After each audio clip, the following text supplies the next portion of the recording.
Oh, hello. So we got a new treasure in today, as you can see. This guy.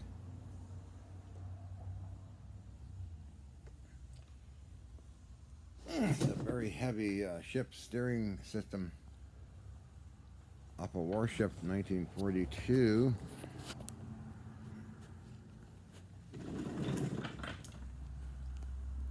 I'll be cleaning it up a little more and restoring it. I've got the extra parts for the top part and the steering wheel. Steering wheel, I'm going to use stainless steel. I don't like wooden wheels. I'm not much into sailing ships, so I like metal wheels.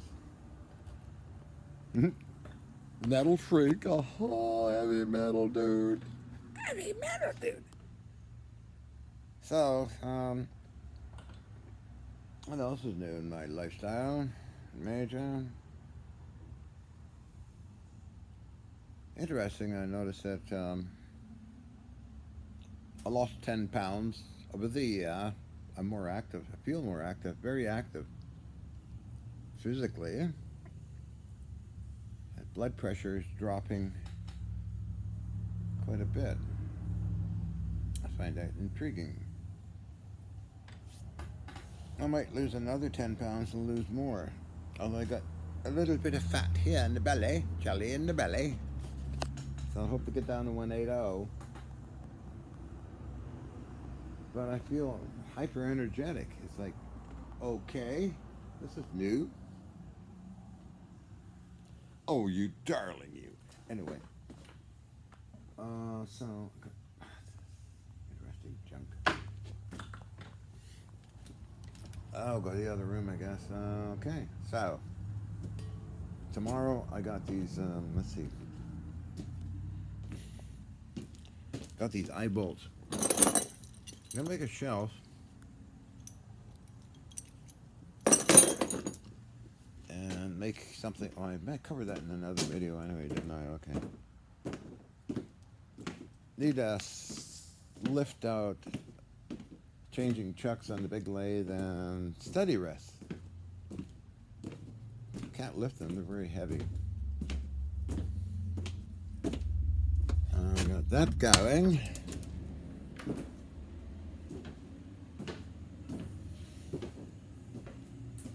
Who's talking out there? Whoops, what's this stuff? Paper. Okay, paper. Garbage. Well, okay, let's put that down here. Garbage.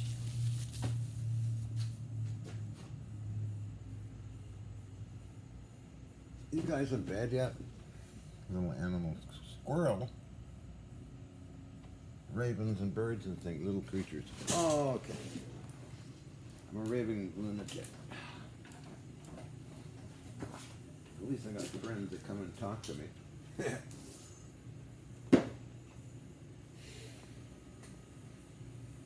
I do love animals, all of them.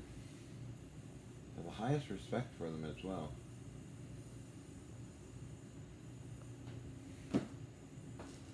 I've got a new doctor, just local, and he has a Japanese pug dog who I'm just adore the little guy. And going to the Wild West Express, people, we got cats and dogs. Wow, fun stuff. Anyway,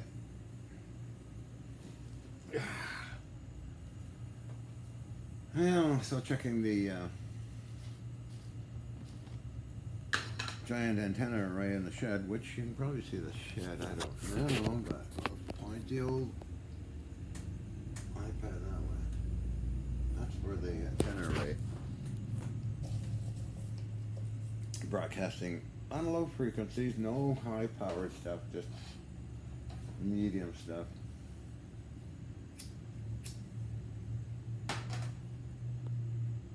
Counteract radioactive contamination, which comes sort of in line with the U.S. Navy's and navies of the world, actually, and their VLF radio transmissions keep cosmic rays away. That made a lot of news a couple of years ago. protective bubble around the Earth, which is fascinating. So there's a relationship between electromagnetism and also nuclear, cosmic rays, different particles, subatomic particles. There's a huge amount of stuff on atomics.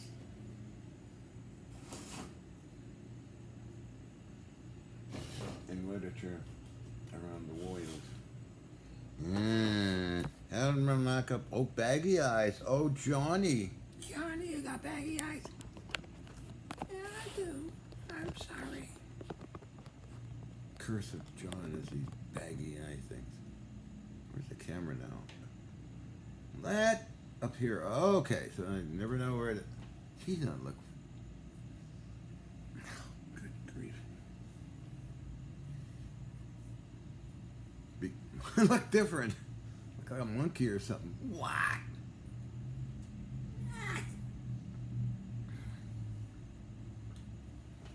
Hi, I'm your little monkey. Monkey see, monkey do.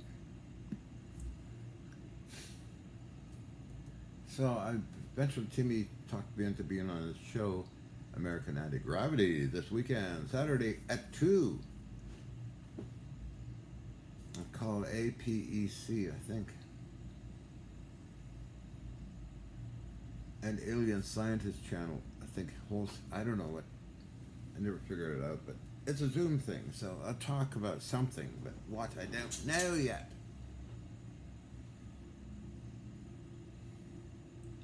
Something connects to my mind. René Louis Vallée in his equation of the megajoules of energy in space and time, which was written up as Ferris Technologies, George Hathaway and Alex Pizarro's report. The energy equivalents are there. I have to look that up again. It's an interesting equation. René Louis Vallée is a nuclear physicist, friends of Andrei Sakharov, Soviet engineer, atomic engineer. So, and it seems to follow into, or I connect it to pre-associated to massive things. Someone working with U.S. government folks in Los Alamos in '83. I got heavier pieces of gear in that setup that we had for show and tell. For that several months of demonstrations for Colonel Alexander and Bob Freeberg, and I forget the other guy's name. A bunch of other guys there. And you always, with these guys, I don't know what they did. The videos or whatever it was at that time still around, I suppose. Same with the Canadian government folks. Because with the Canadian government, there's a loud bang. A chunk of metal went flying around. But they missed it with their cameras and said, "What was that?" I think they missed it with their cameras. I don't know. But mass and a radioactive source. Plus Dr. Wilson again felt there was a relationship. So what's in a mass of anything? A lot of atomics. Maybe, I don't know. I'm not a physicist, I'm not a scientist, not an inventor, and I don't tinker. I only tinker in the toilet. I tinker in the toilet. Trust me, I only tinker in toilet. Tinkering, are you tinkering? John is tinkering. I like tinkering sitting down. No, I don't stand up. I like sitting down when I go tinkering.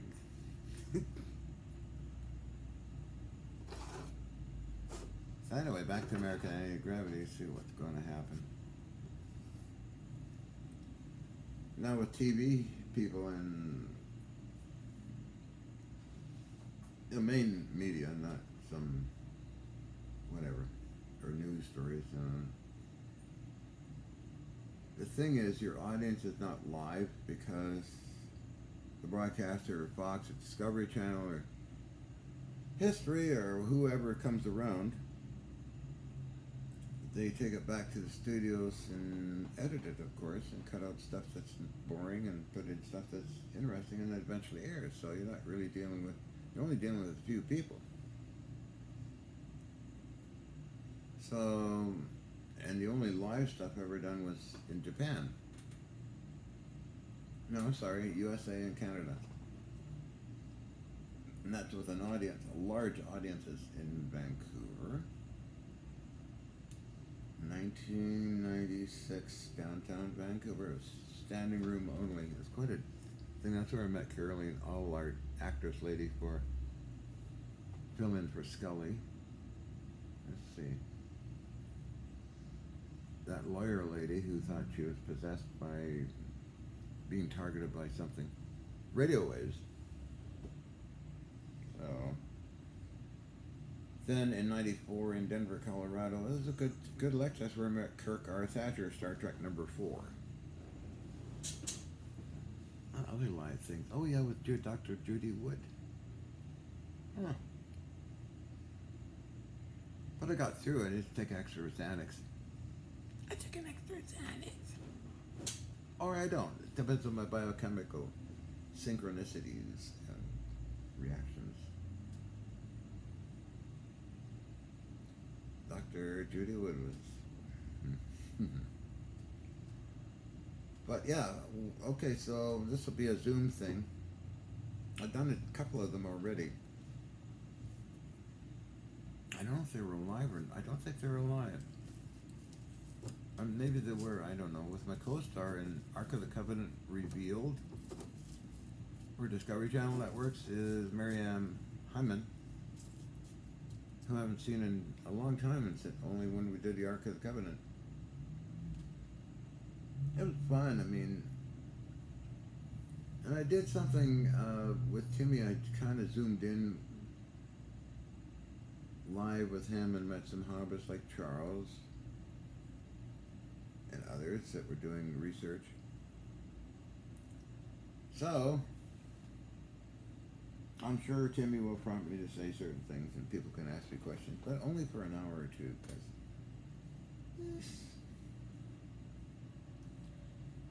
my maximum output in Japan was maybe 1 hour. And it was covered by the media, television people, and the audience was there, and I had a translator, so I couldn't really talk that fast. I just stopped. But it was a lot of fun.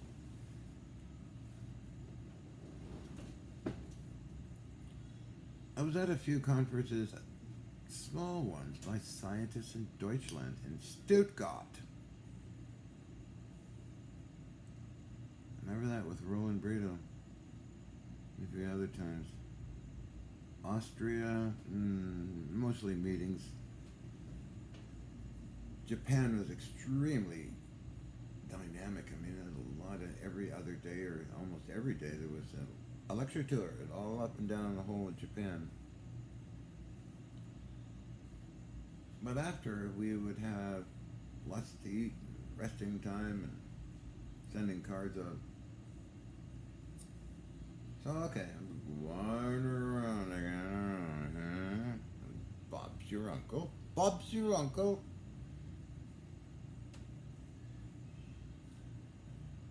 So my mainstay in Germany was Munich.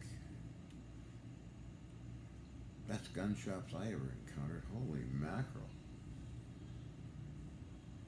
And what they do, of course, if you buy something, they put it in a holding place in Salzburg City, and then you pick it up where they'll ship it to your country.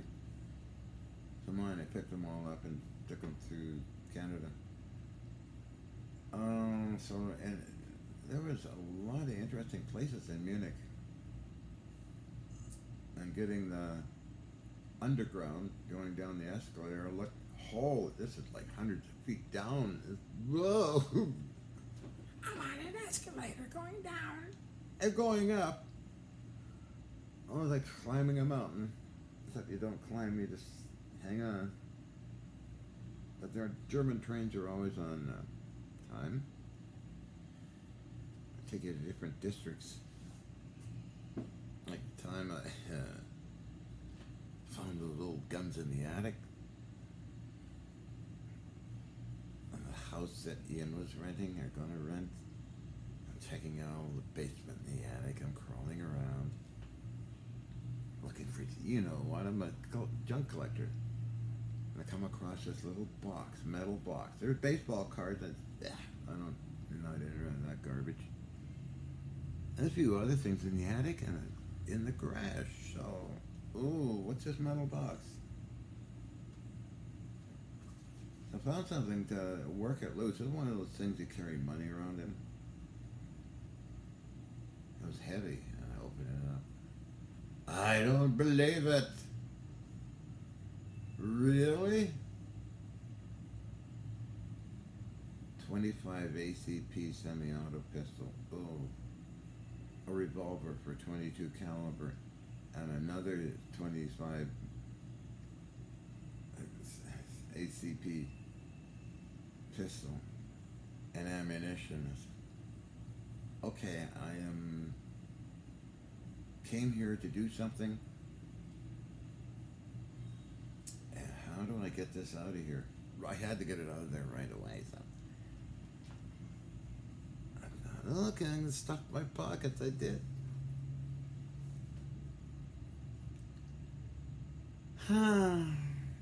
Okay. This was abandoned property, by the way. It was being rented for a while. So, wow. So anyway, added to my collection, but I had them all in my pockets and that, and it got onto the underground. I thought, no police around. If they don't bother people over there that much. Anyway, so I got back to the place where we're staying, a pension. Took all the stuff out and stuck it in my briefcase. And I was sitting by the other firearms, so. Now, the problem is how to get them, these things, sometime. I thought, okay, I'm gonna load them up with JB Weld and steel rod down the barrel, so it looks like a paperweight. Yeah, so I went. When I eventually went, taking the other guns with me as well, and rifle and stuff, and they were all kind of checked through customs and the German police. Firearms unloaded, Delta Airlines. Yeah, there's just two paperweights here, and it's selling them in a junk store. Okay, yeah, sure. Worked out fine. And you take the grips off, and you simply heat it up a little bit until the glue stuff gets soft, and you clean it out and wash everything down. Never mess with an engineer. I sold them to somebody, I don't know who. Like you see some of the YouTube channels where people find these guns. I would never turn them into the local cops. What the hell?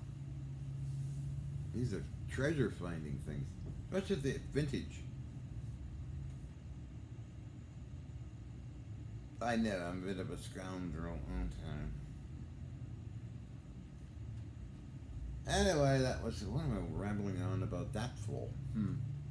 Came to my mind. All those mind trips. Hello, cutie patootie.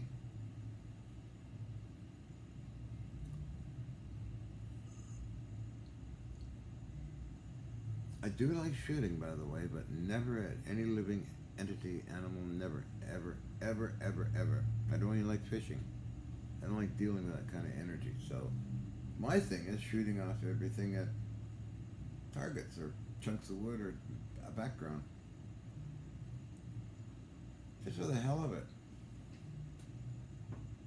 You know, a 50 caliber Browning really rattles you. It's like a rattle trap. You gotta dig those feet, tripod feet in the ground pretty good. makes a devil's own noise. And just visualizing the breech block hitting the buffer plates and nothing blowing up. And it's just belt links flying around. First of all, you take it to retraction assembly, all the way back. Okay. And forward.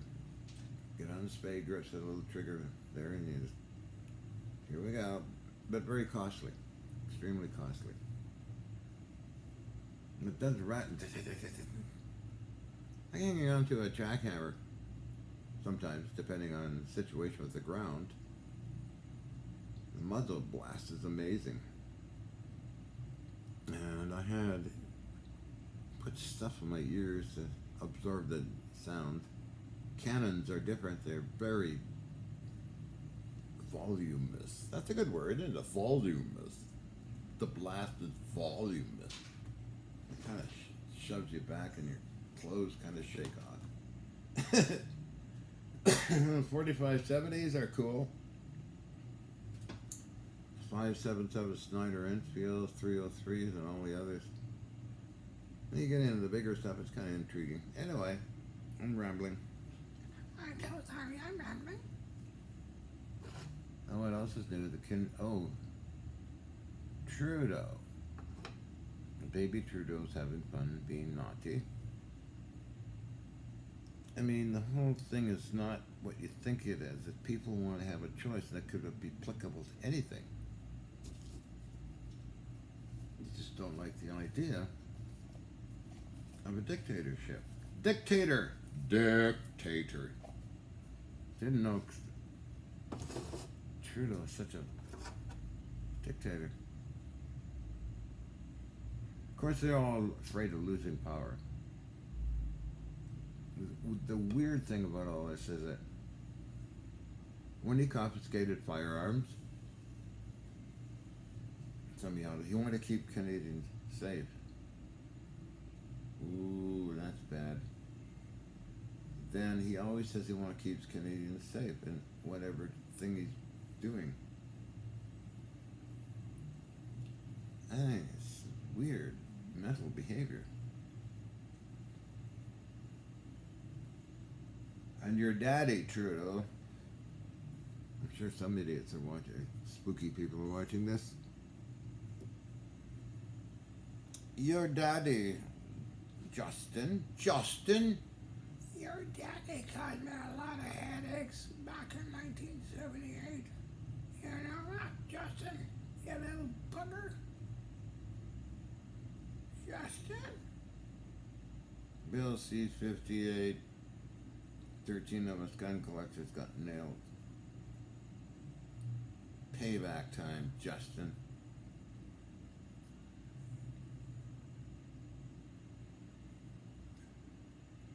But I had the support of the Canadian gun collectors. Set up a defense fund, and I was the first one mentioned in the National Firearms Association of Canada, #1 edition. I won all my cases, the guns were returned, all the machine guns, muskets, cannons. And then the cop who started it all got fired. Constable Machalko, are you dead or alive? Provincial Ombudsman Davy Davies and his group went after them for quite a while. I'm going to sue them as well. My lawyer was very happy and won that particular case. So, anyway. Oh my goodness. I'm wandering around again on one of these ridiculous, useless videos. Something to upload when I'm eating dinner. So tomorrow, I guess I'll install that shelf I was talking about over the lathe, and then the medium lathe, and then the big lathe. There's an eye bolt up there with a small come-along. So, I mean, I changed chucks from 4-jaw to 3-jaw, and the faceplate, they're a couple hundred pounds. At least. And there's no way I can lift those things off unless I stand on the lathe itself and unbolt it and then do this and that. No, thank you. I used it for drilling. Big drill bits, like 2-inch drill bits going into metal. And the steady rest was in the way. It was just too hard to lift it out of the way. I haven't actually used a big lathe that much. I'm mostly drilling something because the drill bit's about that long and will go through the steady rest. So I'll get that on the other side of the carriage, and I get up close to facing stuff. I haven't done any facing on the big fella yet.